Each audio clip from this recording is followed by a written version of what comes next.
Hey everybody, it's Jer. First off, Happy New Year. We made it.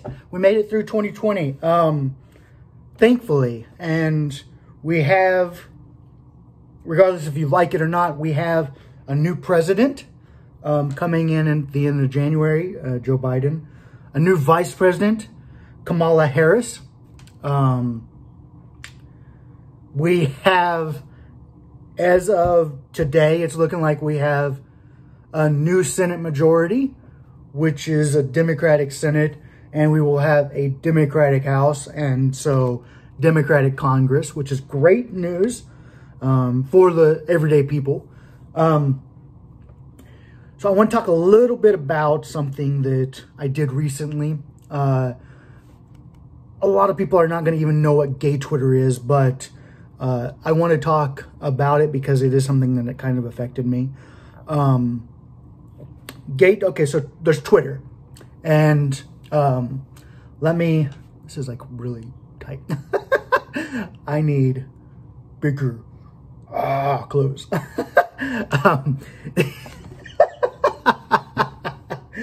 Okay, this is like a blooper video now. Anyway, so there's Twitter. And everybody can join Twitter, whatever. And then there's like subgroups in Twitter, but you're not actually a part of groups. But it's kind of determined by basically who you follow and who follows you. There's gay Twitter. There is black Twitter. There is political Twitter. There is food Twitter. There is just a whole bunch of subgroups. And basically, you become a part of those subgroups based off of who you follow and interact with. And then it's like having like real life groups of people with interest or lifestyles or, who they are, basically, of people, like the groups of people.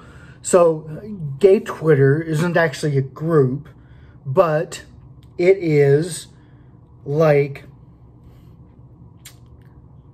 this is like kind of difficult to explain. I thought it'd be much easier than this, but it is whenever you follow basically a large group of gay people, and then like it's an interweb, like a web of people. So, and on Twitter, there's gay Twitter. I had inadvertently became a part of gay Twitter. There's nothing wrong with being a part of gay Twitter. I'll say that.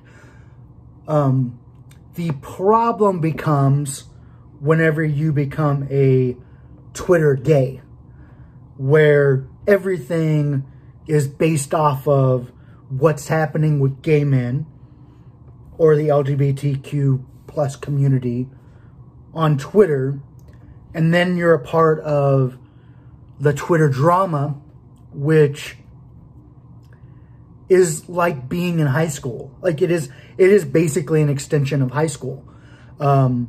So, and I had inadvertently become a part of that, and it was too much. It became too much. Somehow or another, I got 15,000 followers, and that is insane. Like, I haven't released a book yet. Like, I'm working on a novel. I just have my YouTube and Instagram and the followers on there. So for me to reach 15,000 on Twitter was insane.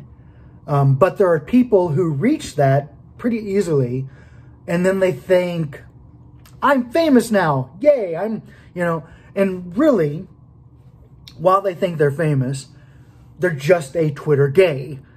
Which basically, a lot of that goes back to people want to get with you. To be blunt, that's what it goes back to, is people want to get with you. Like, they're attracted to you, whatever. And that is a lot of the drive of what being a Twitter gay is.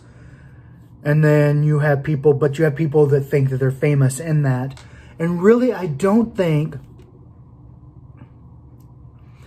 can't think of anybody that has made it famous off of Twitter. Like, I can think of people that use Twitter, but that had other things going on that they were famous for before. And so they got a large following off of that. I know plenty of people who think that they are streamers, and that sets them apart. But if you go to their main following is on Twitter. So they're still a Twitter gay. And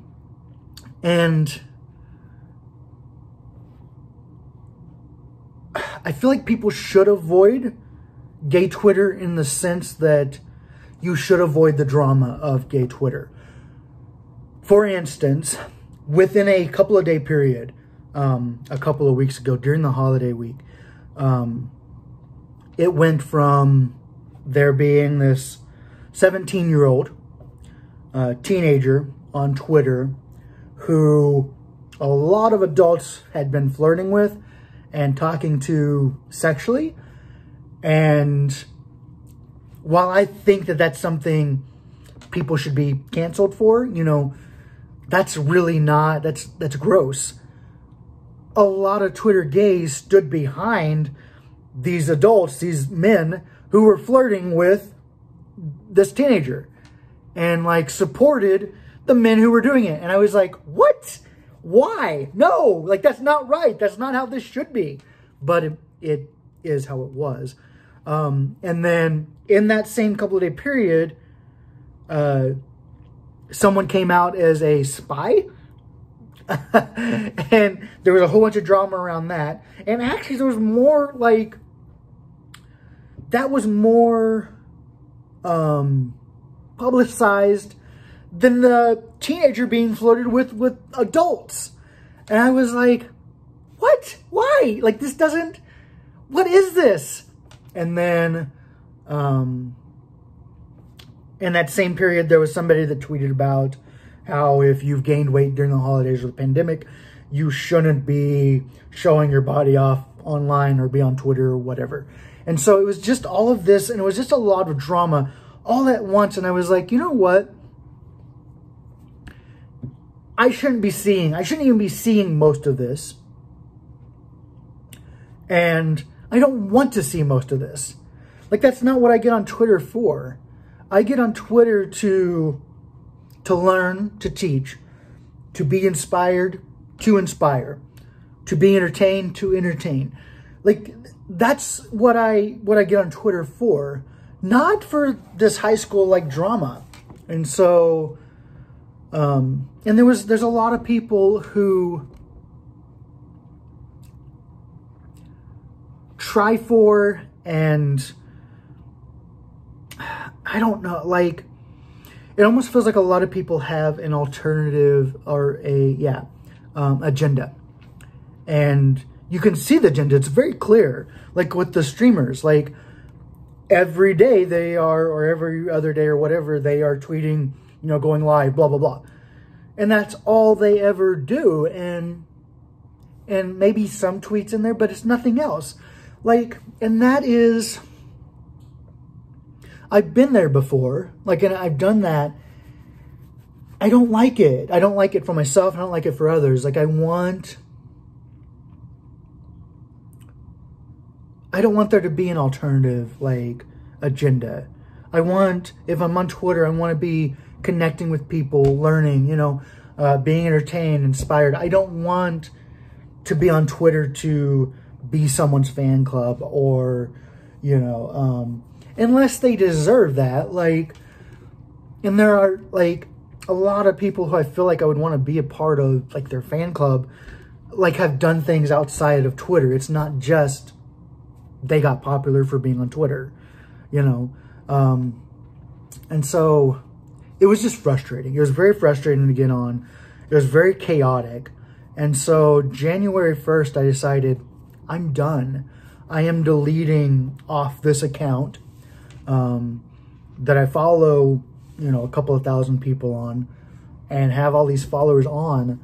And I'm just starting over again. And so I started a new Twitter, and it's smaller, and I'm only going to follow people that I feel like I can learn from and connect with and be entertained by, who are doing things beyond Twitter, like, that aren't stuck in this Twitter famous thing. Like, that's not, and that don't have some kind of alternative.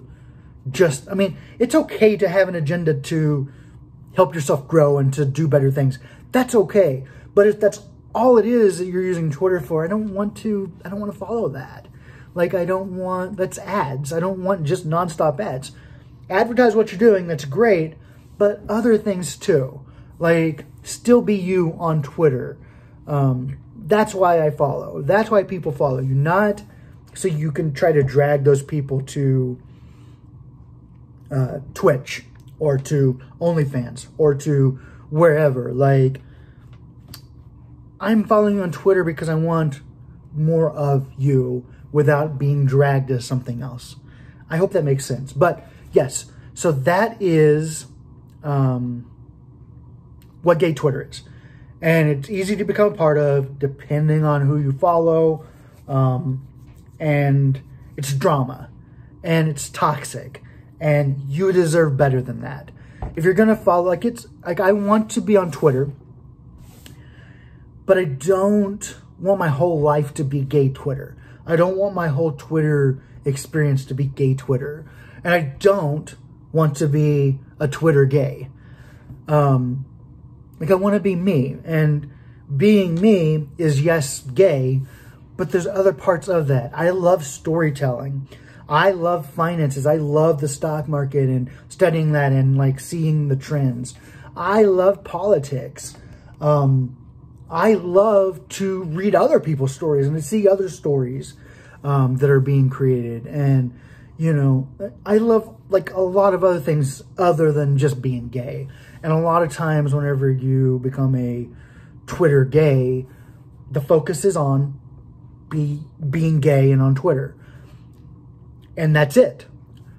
I want to be a gay man who just happens to be on Twitter and have a Twitter account. So that is what I am changing over to. A much smaller account.